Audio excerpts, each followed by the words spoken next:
와, 드디어 이제 팔복산행을 오늘 마치네요. 네. 내가 가난하고 애통하고 온유하고 의해주리고 긍휼히 여기고 청결하고 화평케 하면은 이제 큰 상을 주셔야 되겠죠? 여러분은 어떤 상 받고 싶으세요? 네. 그 상도 좋지만은 상급이라고 하면 좀 더 뽀대가 날 것 같아서 오늘 마지막 8번째 복에게 주어지는 최고의 상급에 대해서 생각을 해보겠습니다. 팔복산의 상급 첫 번째는 박해로 나타납니다. 10절 11절입니다. 의를 위하여 박해를 받는 자는 받은 자는 복이 있나니 천국이 그들의 것임이라. 나로 말미암아 너희를 욕하고 박해하고 거짓으로 너희를 거슬러 모든 악한 말을 할 때에는 너희에게 복이 있나니. 팔복은 서로 이제 구별되는 것 같지만 분리되지 않아요. 다 서로를 포함하고 연결되어 있는데요. 그 첫째 복과 8째 복이 같아요. 가난으로 출발해서 박해로 끝났는데 그들의 상은 천국이 그들의 것임이라 이 복을 받습니다. 그러니까 이 팔복은 복의 개념이 완전히 바뀌어지는 결론인데요. 지금까지 7가지 복에 대한 말씀은 한 구절씩만 있었잖아요. 그런데 8번째 마지막 복, 의를 위해 박해받은 자의 복은 10절에서부터 12절까지 9절 3구절이나 나와서 의를 위해 박해받은 축복을 가장 강조하셨어요. 그만큼 최고의 복이라서 그렇습니다. 그럼 이게 상이라는 것이 무엇을 의미할까요? 밑동 잘린 나무 같은 인생에서 이제 박해를 받으면 정말 밑동이 잘렸구나 이걸 인지합니다. 이 땅에서는 힘들겠지만 이 땅에서 소망을 버리게 하시는 것은 정말 상이라고 생각이 돼요. 이 세상에 누릴 것이 많다고 생각하면 정말 떠나기가 어렵잖아요. 그래서 세상에서 칭찬만 받으면 어떤 의미에서는 저주라고 생각이 돼요. 왜냐하면 세상의 가치관을 깨는 것이 복음이기 때문에 화평케 하는 복을 받기 시작하면 이제부터 박해가 시작이 되는데 이 세상에 누가 박해를 좋아하겠습니까? 그런데 박해가 잘 받아진다는 거예요. 그러니까 화평케 한다는 것 자체가 십자가의 피로 주어지는 것이기 때문에 화평이 듣기에는 좋지만은 화평케 하는 제 입장에서는 이 세상으로 보면 좁은 길이고 그 길이 복이라는 것이 팔복의 클라이막스라는 것입니다. 박해를 받은 자는 완료분사 수동령으로 이미 시작된 박해가 끝나지 않고 지금까지도 고통을 당하고 있는 사람이에요. 이건 한마디로 쫓김을 당하는 거예요. 도망자 신세가 되었다는 말인데요. 이렇게 마지막에 박해를 그냥 이렇게 주시는 것은 우리가 그릇 행하여 양 같아서 각기 제 길로 가는 양 같은 우리를 너무 잘 아시기 때문에 마지막 우리로 막 몰아가시는 것이 바로 박해예요. 예. 그러니까 여우가 오니까 막 뛰어야 되잖아요. 마지막에 슈꼬린 시키기 위한. 예. 근데 팔복의 끝에 왜 이런 말씀을 하실까? 7째 복까지 왔는데 그 천국열차에서 내릴까봐 주님이 걱정이 돼가지고, 예. 우리가 이제 그리스도의 군사된 자는요, 불신자는 이 박해에서 다 도망가겠죠. 예. 그런데 군사는 뒤를 보이면 죽잖아요. 사명자이기 때문에 계시록 2장 10절에 서문학교에 보고 죽도록 충성해야 생명의 면류관을 받는다고 하는데 면류관이 상이잖아요. 이기는 자는 둘째 사망의 해를 받지 않는다고 했는데요. 예, 주님이 몰아가시니까 목자가 그 양무리를 몰아갈 때는 이미 이긴 자죠. 목자가 몰아가니까.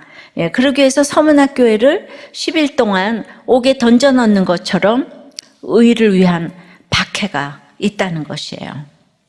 자, 이제 예를 들어볼게요. 이게 남편이 바람을 폈을 때 행복을 목적으로 사는 인생에서는 이 박해가 다 화하고 져주고 이제 버릴 뿐이에요. 그러니까 내가 행복을 쫓아 살다가 그것을 잡기 원하지. 이 행복과 정반대인 고난에 쫓김을 당하는 박해를 누가 당하고 싶겠습니까? 내 삶의 박해는 없기를 원하고 내 자녀에게 결코 있어서는 안 되길 바라는 일이고, 얼마나 싫으면 남이 당한 박해 얘기도 듣기도 싫고 생각하기조차도 싫은 게 우리가 이제 우리 그 인생이에요. 근데 이제 보통은 남편이 바람을 핀다 그러면 그 남편 자체가 상급이라기보다는 이어닥칠 어려움과 후폭풍이 두렵기 때문에, 두려워할 뭔가가 있기 때문에 그 사건에게 쫓기는 도망자가 되어서 이제 시달리는 거죠. 그러니까 결국은 보면 자신의 유익 때문에 두려워하더라고요. 남편을 평소에 너무나 이렇게 좀 무시를 한 분이 너무 힘들어해서 제가 이렇게 찾아간 적이 있는데, 굉장히 엘리트이신 분인데 왜 뭐가 그렇게 힘드세요? 그랬더니 눈 오면 이제 자동차 기름 누가 넣어요? 그리고 그 관공서는 누가 가요? 나 그거 생각하면 이러시더라고요. 그러니까 우리의 두려움이 다 그런 것 같아요. 하지만 이처럼 억울한 일을 겪으며 이제 힘들어서 내가 죄인임을 깨닫고, 나 같은 나 같은 죄인을 살리신 그 예수 그리스도를 만난다면 아무리 힘들고 어려워도 이게 가치가 있는 일 아니겠습니까? 내가 기복산의 배부름에 너무 줄여서 하나님 아닌 것들을 하나님 자리에 놓고 그 살았던 것이 딱 힘들면 그게 나타나요. 하나님 자리에 있는 게 남편인지 자녀인지 돈인지가 딱 나타나는 거. 그래서 내 죄를 이제 깨닫게 되기 때문에 이 박해가 축복인 거예요. 이처럼 구원의 사건으로서 우리에게 일어나는 박해를 주님은 의를 위하여 당하는 박해라고 말씀을 하세요. 그러니까 의는 세상적인 옳고 그름이 기준이 아닙니다. 또 내 옳음과 결백을 주장하기 위해 받는 박해는 의를 위하여 당하는 박해가 아니에요. 그러니까 내 옳음을 증명하기 위해서 내 남편이, 내 어머니가 네가 최고다 이 얘기를 듣기 위해서 내가 이 모든 거 참는 거는 의를 위한 박해가 아니라는 거죠. 주님이 말씀하시는 의는 100% 오르신 하나님이 우리에게 행하신 최고의 일인 구원이에요. 구원. 이 구원을 주시는 분이 예수 그리스도심으로 예수님이 곧 의세요. 그래서 10절에 의를 위하여 라고 말씀하신 것을 11절에는 보다 정확하게 나로 말미암아, 예수로 말미암아 박해를 받는 자. 그러니까 의를 위하여 박해를 받는 자와 예수를 위하여 박해를 받는 자가 똑같은 말인 거예요. 그래서 이제 그 예수님이 주시는 구원 때문에 박해를 당할 때 복이 있다는 것입니다. 천국이 그들의 것이라는 것이죠. 그러면 천국이 그들의 것이라는 게 무슨 말이죠? 에스겔이 사로잡힌 지 5년 만에 하늘이 열리고 하나님의 모습을 보이셨다고 했어요. 특별히 하나님의 말씀이 임했다고 했는데요.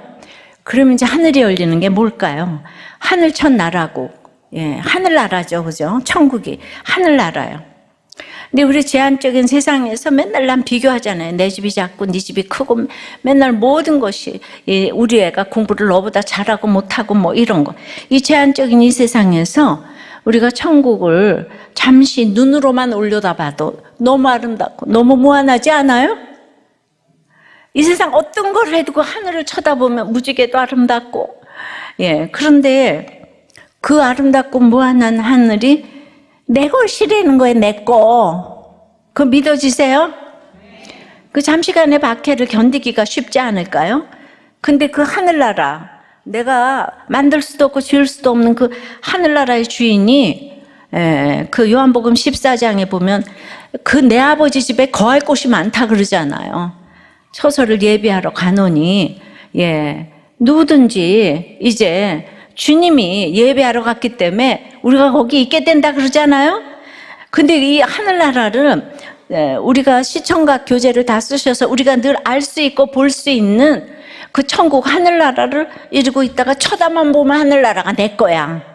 오늘 다 나가면서 하늘나라를 한번 쳐다보고 내 거 그러고 가세요. 이 땅에 누구하고 비교가 안 되는 거야. 그러니까 의를 위해서 박해받는 자는 하늘나라가 내 거예요. 천국이 내 거예요. 근데 이 땅에서 하나님이 나한테 임하는 거죠. 그 영향력을 나한테 하늘나라가 행사를 하시는 거예요. 하늘나라의 이 주권을 나에게 행사를 하시는 거죠.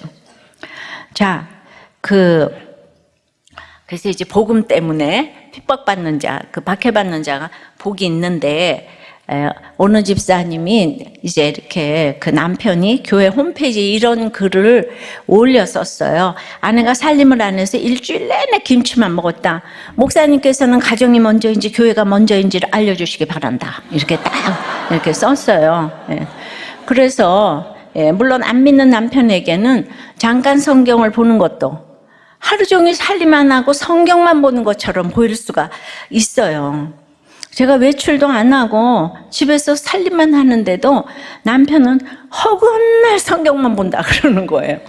내가 참 그러면 얼마나 좋겠어요. 내가 그렇게 거룩하지를 못한데. 그러니까 살림을 안 해서가 아니라 성경책을 읽고 기도하는 것이 싫어요. 이게 본인의 이렇게 죄책감이 있으니까. 그러니까 가정과 직장에서 내 할 일을 다 했음에도 성경만 본다. 교회에 미쳤다는 소리를 듣는 것은 의를 위한 박해라고 할 수 있죠. 근데 이제 정말 믿음 때문에 받은 박해라면 어떤 말을 들어도 종달새에 이 쥐적인 같이 들리면서 여유가 생기지만 그렇지 않고 내 할 일을 안 해서 그런 소리를 들었다면 그것은 박해가 아니라 당연히 이제 들어야 될 말인 거예요. 그러니까 내가 어느 쪽에 해당하는지는 자신과 하나님만 알지만은 두 말은 다 들어야 될 말인 거예요. 그러니까 여러분들 화를 내시면 안 돼요. 화를 내시면 져요, 다. 화를 내시면 리더십이 가질 않아요. 화를 내는 사람한테 누가 뭘 맡기겠어요. 하여튼 화내지 말자, 이번 주일에 내도록 화내지 말자 그러고 한번 하늘이 내 거 이거 이렇게 부르짖으면 분조장이 좀 낫지 않을까. 그러니까 안 믿는 배우자를 전도하려면 얼마나 예민하게 깨어 있어야 하는지 모릅니다. 날마다 어떻게 하면 저 사람이 구원받을까 생각하고 깨어 있으려면 이렇게 뱀 같은 지혜와 비둘기 같은 순결이 필요합니다. 적용 질문이에요. 여러분의 박해는 천국이 임하는 박해입니까? 나의 옳음을 증명하려고 참는 박해입니까? 행위는 똑같이 보이잖아요. 달라요, 그죠? 옳음을 증명하려면 얼굴이 썩어요. 아직 구원의 사건으로 해석하지 못하고 있는 고난은 무엇입니까? 자, 팔복선의 상급은 박해로 나타나는데 두 번째는 그들만이 아니고 내게도 주시는 상급이에요. 11절. 나로 말미암아 너희를 욕하고 박해하고 거짓으로 너희를 거슬러 모든 악한 말을 할 때에는 너희에게 복이 있나니. 자, 3절부터 10절까지 팔복을 다 한 절 한 절 말씀해 주셨는데 10절까지는 팔복을 받는 사람들을 그들이라고 했어요. 근데 11절, 12절을 통해 그들이 곧 너희라고 지금 말씀하는 거예요. 그러니까 제가 사역을 시작할 때부터 말씀 묵상, 가정 중수를 외치고 왔어요. 인생의 목적은 행복이 아니고 거룩이다. 세속사가 아니고 구속사다. 구원이 제일이다. 그래서 이제 십자가를 길러놓고 많은 분들이 같이 이렇게 따라와 주시니까 너무 이제 감사해요. 근데 아직까지 듣기만 하는 데서 멈춰 계신 분들도 있는 것 같아요. 그래서 그분들 생각하면 제가 너무 애통해서 잠이 안 올 지경이에요. 그런데 그 유명한 심아저씨는 요새 목장에 간다네요. 아유, 진짜 우리가 박수를 한번 쳐요, 진짜. 그러니까 이렇게 늘 이렇게 기도를 하면 기도 응답이 또 이렇게 이루어지기도 하는데 주님이 복 있는 사람을 3인칭으로 말씀을 하시니까 자기들이 그 안에 들어가는지 확신하지 못하는 사람들이 있었던 것 같아요. 그러니까 아니 어떻게 가난한 자가 복이 있어? 아니 애통하는 자가 복이 있어? 온유한 자가 복이 있어? 의에 줄이고 목마른 자가 복이 있어?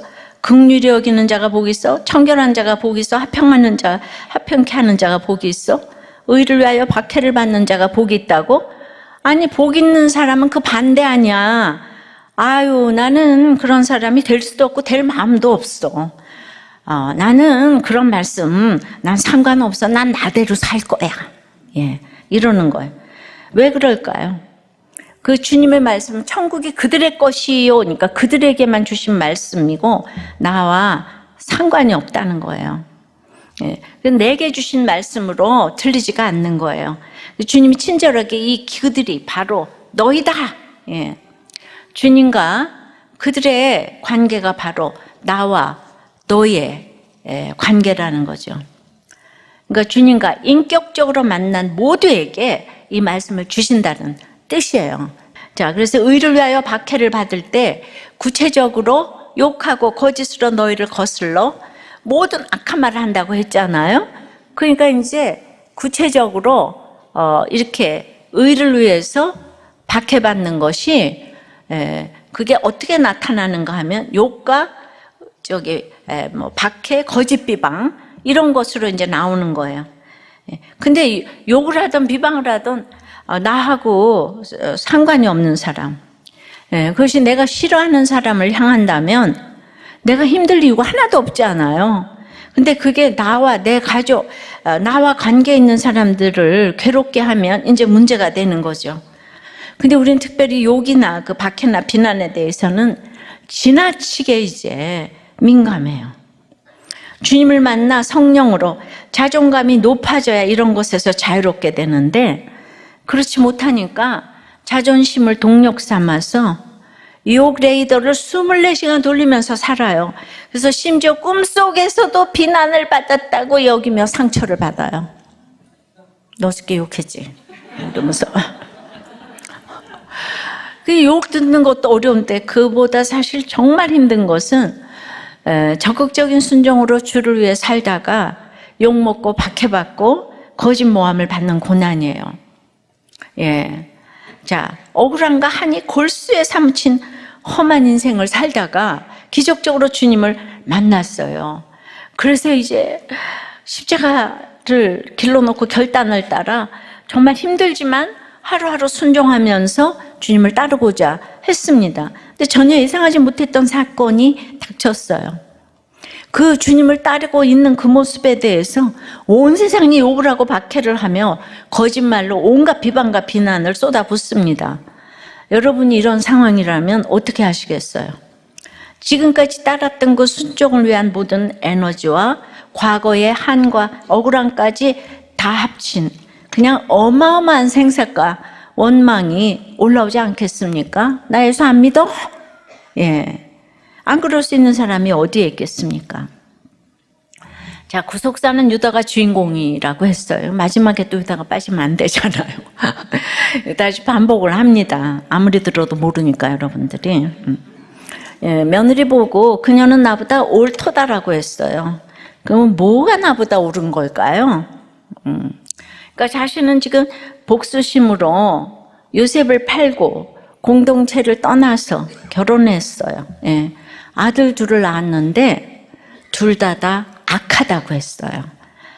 둘 다 그래서 죽었어요. 그러면 그때 야, 내가 요셉을 팔아서 이런 일이 왔구나. 예, 내 삶의 결론이야. 그래야 되는데 그게 안 되더라고요. 예. 그러니까 나오미도 3차 흉년이 올 때까지 말씀이 안 들렸잖아요. 유다도 안 들리는 거예요. 예. 그러니까 계속 이게 말씀이 안 들리는 사람이 공동체를 떠나서 혼자서 지금 놀잖아요. 예. 그러니까 계속 죄를 짓는 거예요. 예. 그렇게 죄를 짓고 있어요, 지금. 예. 근데 그 당시 계대 혼인법은 남편이 죽은 자부를 계속 다른 아들에게 주어 반드시 후손을 봐야 하는 거예요. 근데 셋째 아들까지 주면 죽을 것 같아서 이제 자부를 친정으로 보내는 거예요. 그러니까 하늘나라가 주인이 아니니까 자기 왕국을 지금 계속 쌓다 보니까 악하고 음란하게 자기 왕국을 쌓아가니까 옆에 사람들이 다 힘든 거예요. 내가 이겨야 되니까, 자기 왕국을 쌓아야 되니까. 그러니까 이제 회개를 안 하니까 할 일이 죄를 감춰야 되잖아요. 예. 그러니까 지금 아들 둘이 다 죽었는데도 셋째 아들, 하나님 뜻하고 상관이 없어요. 자기 마음대로 적용해. 그러니까 이제 일에 미쳤어요. 그리고 이제 창기와 놀았는데 며느리예요. 며느리인 줄 모르고 창기와 놀았어요. 이거 정말 지금 막장 드라마 아니에요? 근데 그 며느리가 이 집안의 영적 후손을 위해, 즉 구원을 위해 그 수치스러운 일을 행했다고 한 거예요. 그러니까 그 며느리는 예수 씨를 위한 적용을 했는데, 그런데 그냥 그 며느리 보고 임신했다고 불태워 죽이라, 불에 사르라, 죽이려고 했어요. 그러니까 유다가 얼마나 죄인인지 아시겠죠? 그러니까 며느리에게는 박해 이런 박해가 어디 있겠어요. 지금 예수 때문에 계속 하기 싫은 다른 아들에게도 계속 들어와서 영적 후손을 낳으려고 하는데 시아버지는 계속 막고 있는 거예요. 그러니까 유다는 지금 뭐예요? 요셉을 시기하고 팔았잖아요. 근데 보세요. 아무에게도 그걸 말하지 않고 있잖아요, 유다는. 근데 며느리는 죽을 각오로 자기와 동침을 했고, 구원을 위한 십자가와 지혜와 타이밍을 알았기 때문에 이때 이걸 오픈한 거잖아요. 지금까지 인류가 알도록 오픈을 한 거예요. 창세기 38장 26절에. 오픈은 우리도 교회가 하는 게 아니고 성경에서 했어요. 이게 구원을 위한 오픈이었지만은 드디어 이 그녀가 옳도다. 거기까지가 이제 유다의 악한 시절이고, 그때 이제 유다에게 며느리 그 오픈이 들렸어요. 그거는 죄가 보였다는 거예요. 유다가 죄가 안 보이니까 계속 공동체 나오는 걸 욕하고, 난 돈만 벌면 돼. 그러니까 돈 버니까 또 여자랑 놀아. 거기 또 그냥 며느리를 임신까지 시켜. 아주 정말 죄의 아이콘이에요. 여러분, 이런 사람이 예수님의 조상이 됐어요.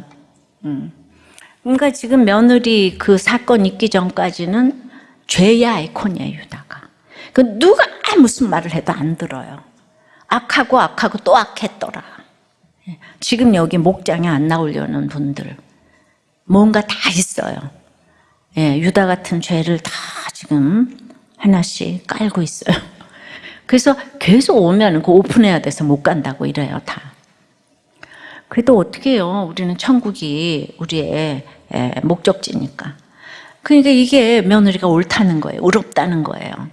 그러면 유다는 그다음부터 무슨 박해를 받았을까요?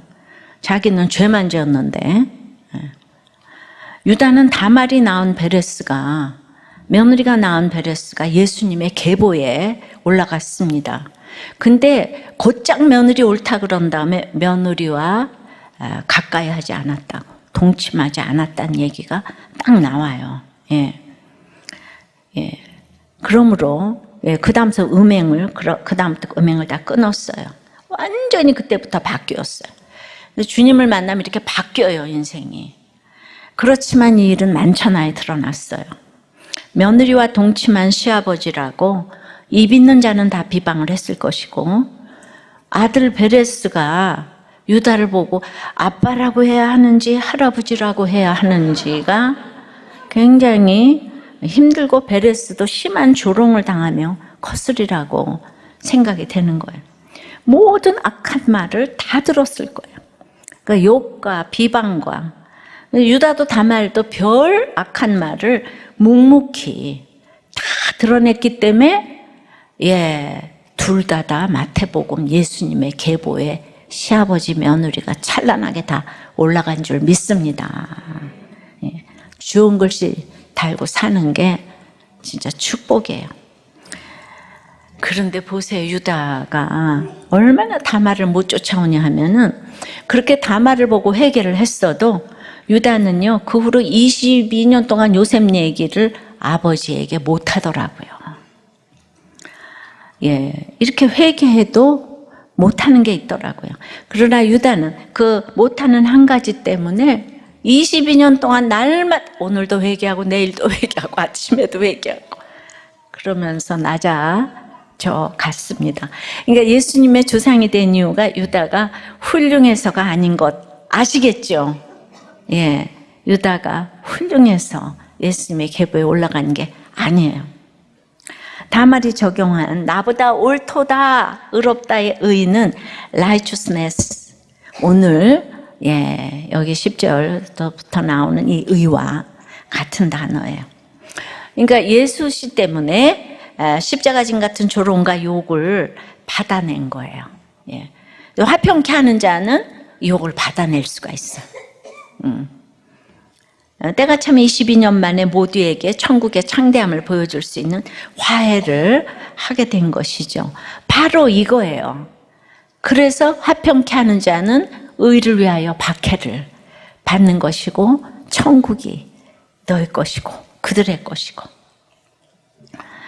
저는 이제 유다처럼 대단한 구속사의 직계 주인공은 아니지만 한편 유다처럼 그러니까 유다는 절대로 죽을 때까지 그 부분에 인정을 받지 못해요. 이 세상 사람들은 그 고정관념이 있기 때문에.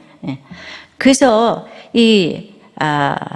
저도 이제 유다처럼 이제 인정받지 못하는 여자 목사라는 태생적인 고난이 있어요. 예. 그러니까 이게 너무 와 닿는 거예요. 나는 내 인생을 내 입장에서 보게 되니까.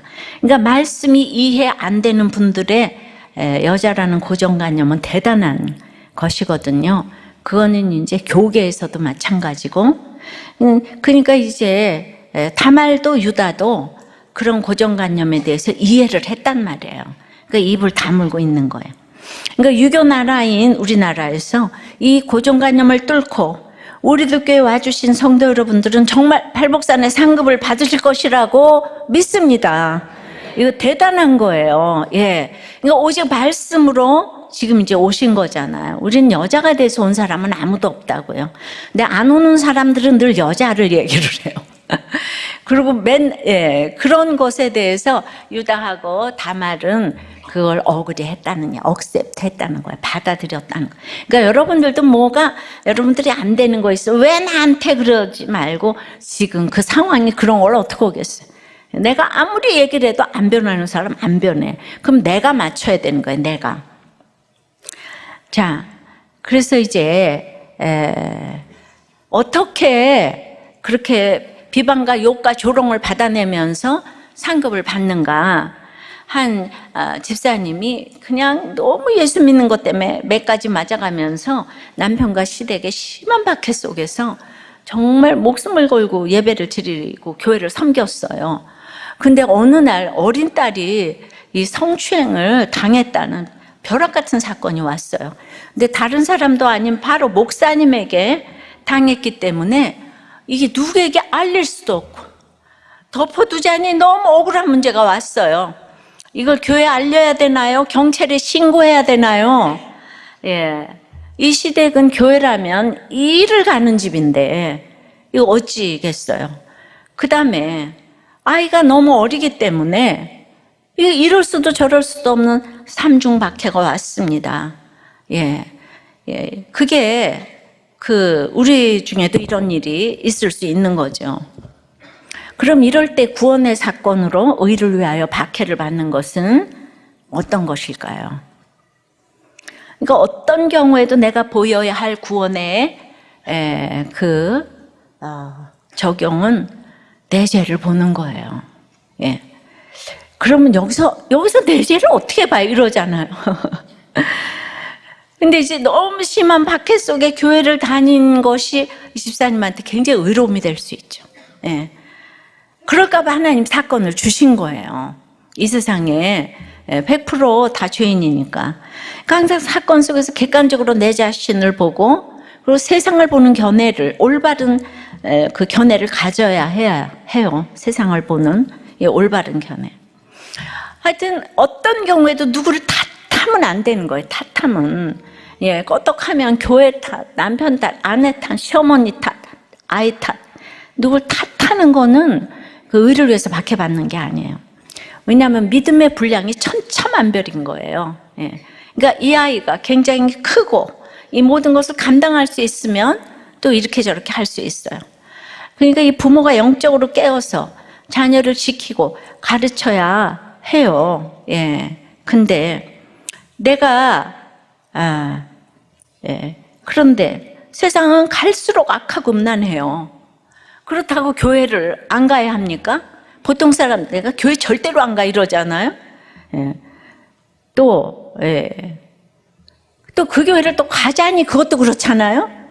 우리 늘 이렇게 선택을 해야 돼요. 그러니까 최선은 아니래도 차선의 선택을 해야 되는데, 여러분, 교회라고 해서 누가 지켜주는 게 아니에요.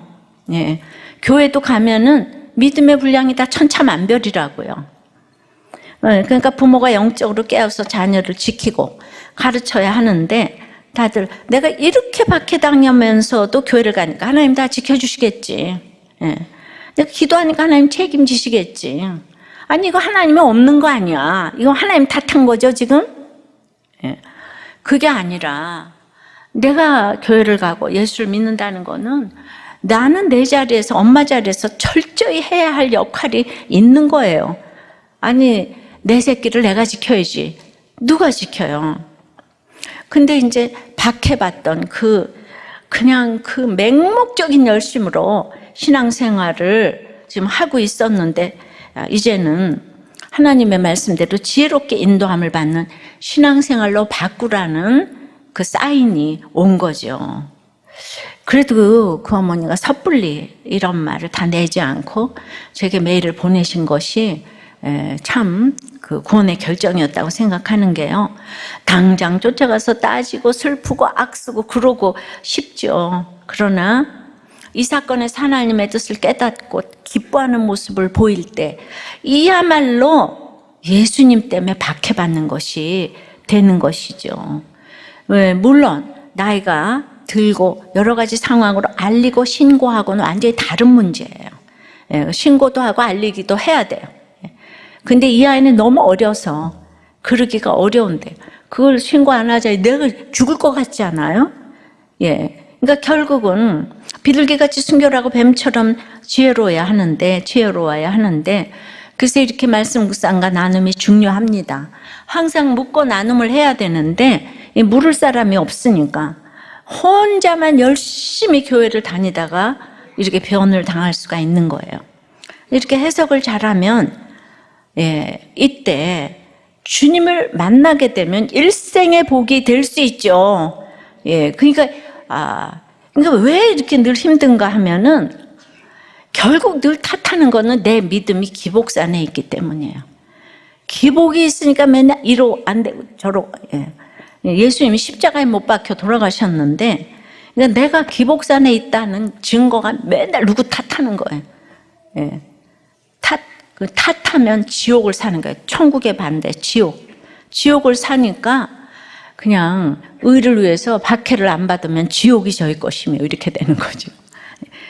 그래서 결국 그 가정이 빛과 소금의 역할을 하게 되셨어요. 지금 듣는 욕과 당하는 박해와 받는 악한 비방에 속지 마시고요. 천국의 복을 붙잡으시고 끝까지 이렇게 팔복산행 등정을 마치시기를 바랍니다. 적용이에요.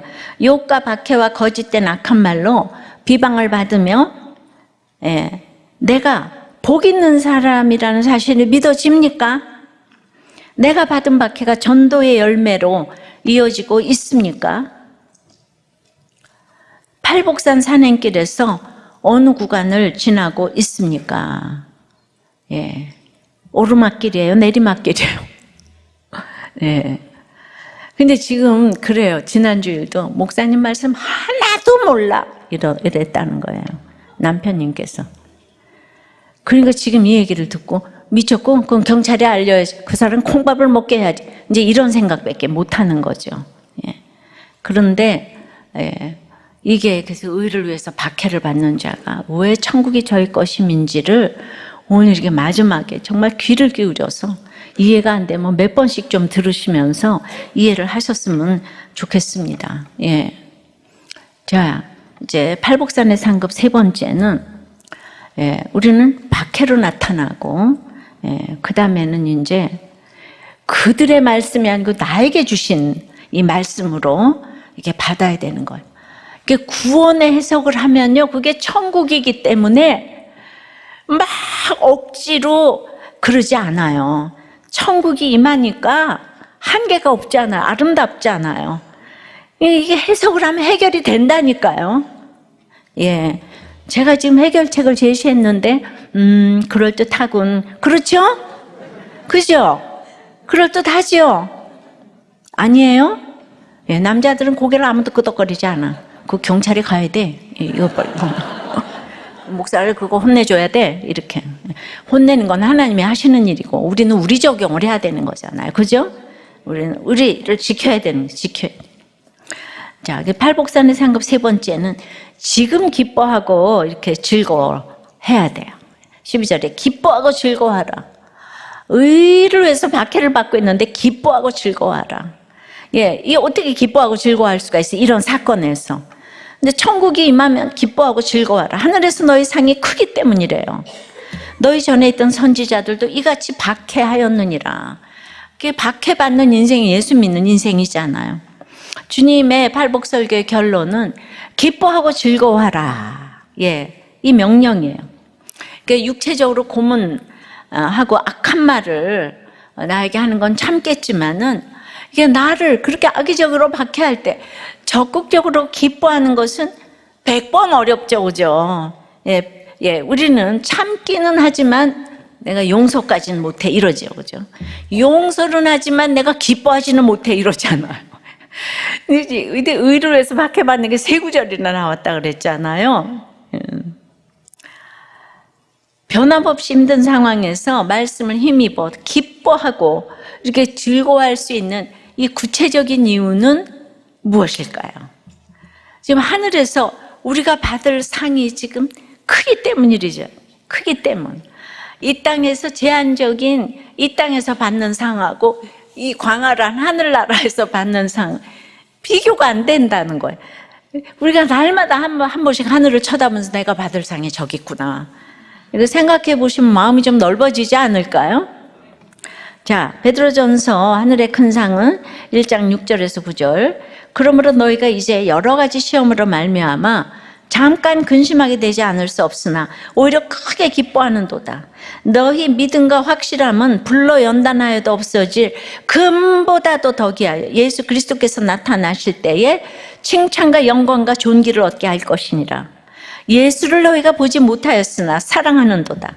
이제도 보지 못하나 믿고 말할 수 없는 영광스러운 즐거움으로 기뻐하니 믿음의 결국 곧 영혼의 구원을 받음이라.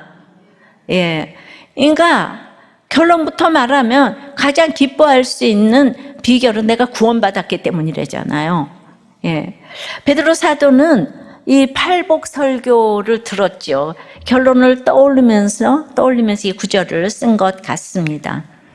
힘든 이 세상 사는 동안 기뻐하고 즐거워할 수 있는 천국의 상이 믿음의 결국인 영혼의 구원을 받기 때문이래요. 그래서 늘 큐티의 적용은 큐티의 꽃은 적용이고 결론이 영혼구원이라 그랬잖아요.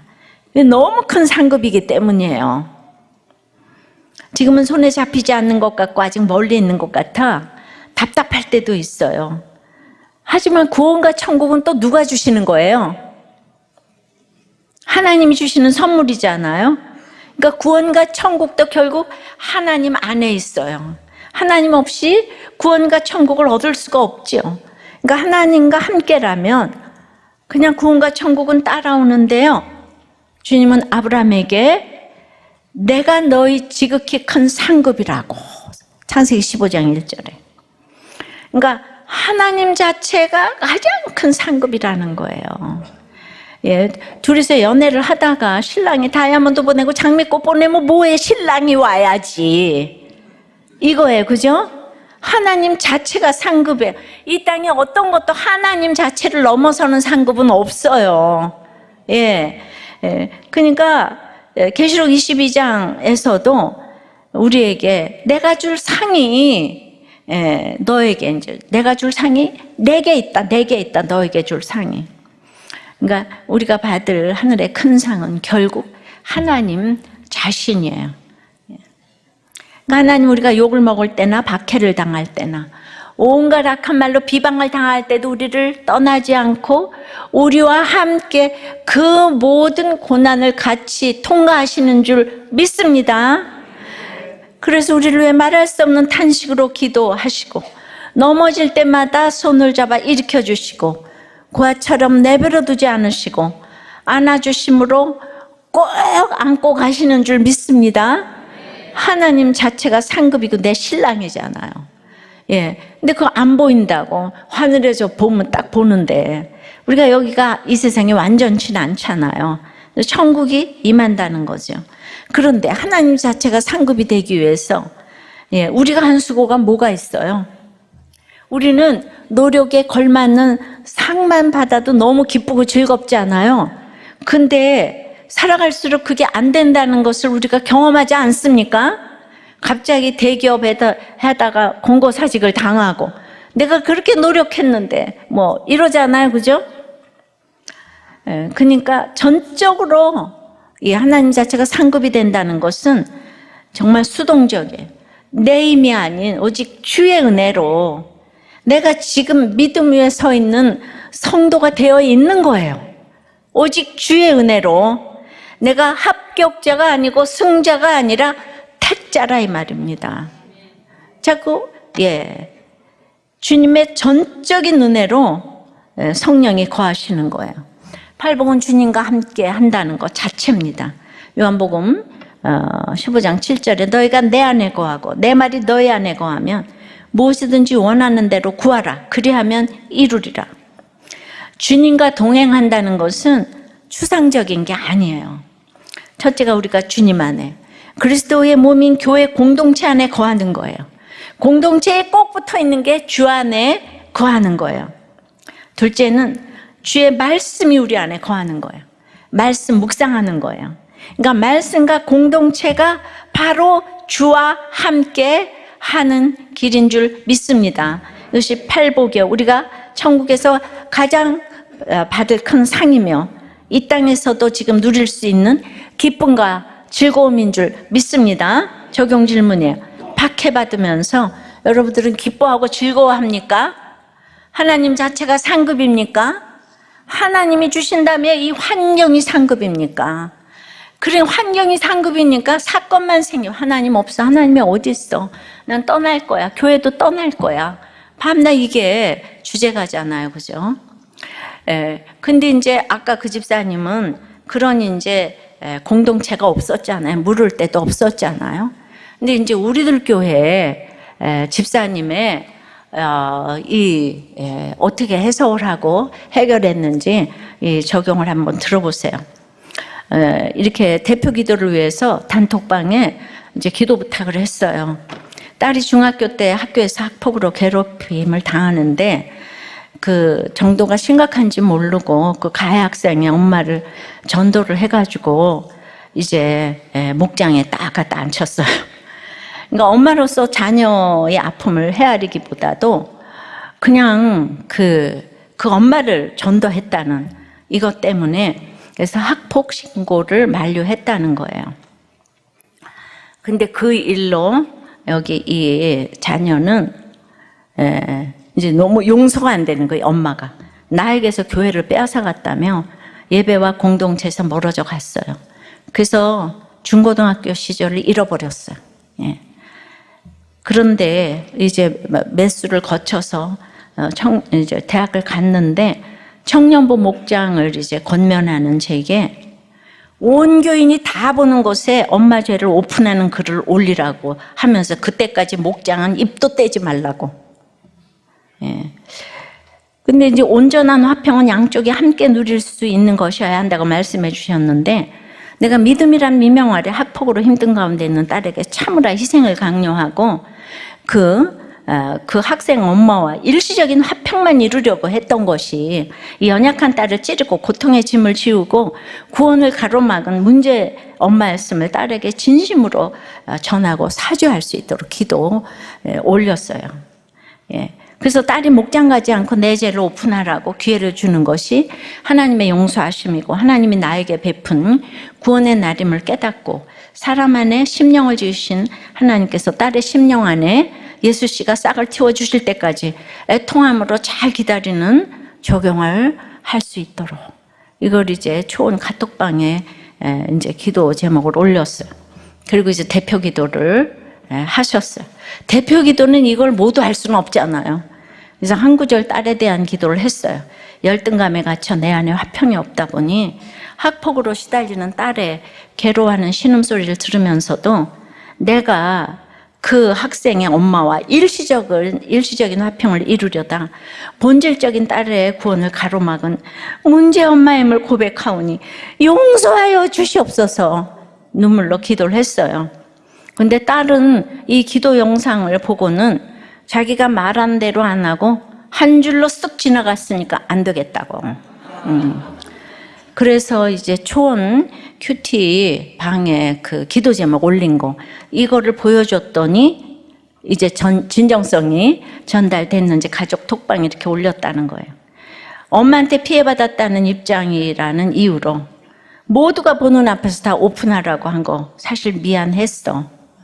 근데 나한테는 너무나 큰일이었기에 그 일 자체를 가볍게 여기는 것 같았어서 너무 힘들고 원망스러웠던 것 같아. 뭐 반말로 했어요. 뭐 반말도 해주는 것도 감사하죠. 뭐 예. 나한테는 유일하게 용기 내서 할 수 있는 반항이 목장을 나가지 않는 것밖에 없었고 엄마가 내가 나가지 않는 이유보단 나가지 않는 결과를 보는 게 너무 서운했었어. 근데 지금 올린 걸 보니까 그래도 엄마가 나에게 진심으로 미안했구나라는 게 느껴져. 사실 오래전부터 엄마에 대한 마음은 용서했을지 몰라. 근데 내 마음속에 교회가 엄마를 이렇게 만들었다는 생각이 바뀌지 않아. 교회에 대한 얘기만 나오면 부정적으로 얘기한 것 같아. 나도 이제 앞으로 목장 잘 참석할게. 학교 생활도 착실히 하고 잘 챙겨나가 볼게. 고마워. 이렇게 글쎄 올렸대잖아. 근데 이게 지금요 7, 8년 만에 고백이에요. 청소년기를 잃어버렸어요. 그러니까 엄마가 또 답했어요. 용서해주고 이해해줘서 고맙다고. 지난날 잘못을 돌이킬 수는 없지만 앞으로는 공감한 엄마가 되도록 노력할게. 정말 미안하다. 그러니까 진정한 화평으로 인도해 주시며 그동안에 이걸 어떻게 해야 될지 딸이 그냥 눈 한 번만 치어떠도 알았어 이러고 왔는데 이 부분은 우리 교회가 처음이고 시작이고 마지막이고 수단이고 목적이고 교회를 전혀 떠날 수가 없는 부부예요. 그러니까 기다리는 22년 걸린 것처럼 7, 8년 만에 말씀으로 해석할 수 있는 기회가 왔고 양쪽의 화평 해석되고 말씀대로 적용하고 응하는 인생을 살게 해주시니 참으로 감사합니다. 온 집안이 이 문제로 박해 아닌 엄청난 박해를 당했지만은 결국 전도한 그 학생 엄마는 지금 눈물로 말씀을 사모하는 부목자가 되었다는 거예요. 딸도 다시 교회 나오게 되었고 부부는 그냥 날마다 이 문제로 회개하고 기도하면서 바로 시간이 좀 갔지만 결국은 하나님께서 의를 위한 박해를 가장 상급을 크게 주신다는 게 이해가 되시죠? 이게 바로 박해받은 팔복산의 상급이라는 생각이 듭니다. 그러니까 이렇게 해석을 잘하면 해결이 잘 되는데 우리는 딸이 조그만 문제가 이러면 교회 나가. 예수 믿지 마. 이 교회 이상하네. 이러잖아요. 좀 학교로 옮겨. 그러니까 이제 그 할 수 있는 걸로 우리가 해석을 잘하는 게 얼마나 천국을 누리는 것인지를 여러분들이 오늘 모델을 보셨습니다. 네, 말씀을 맺어요. 팔복산의 상급은 박해로 나타나는 거예요. 박해는 진정한 상급을 받을 수 있는 가면인 거예요. 가면. 그리고 이제 어떤 말씀도 그들만의 천국이 아니고 내게도 주시는 상급이라는 거예요. 근데 지금 기뻐하고 즐거워해야 돼요. 딸 때문에 지금 기뻐하지 않는 게 아니라 지금 계속 말씀을 들으니까 이게 내 잘못이구나 계속 회개하고 갈 때 하나님 자체가 상급이 된다는 거죠. 오직 주의 은혜로 지금 여기 서 있는 거예요. 찬송하고 기도합니다.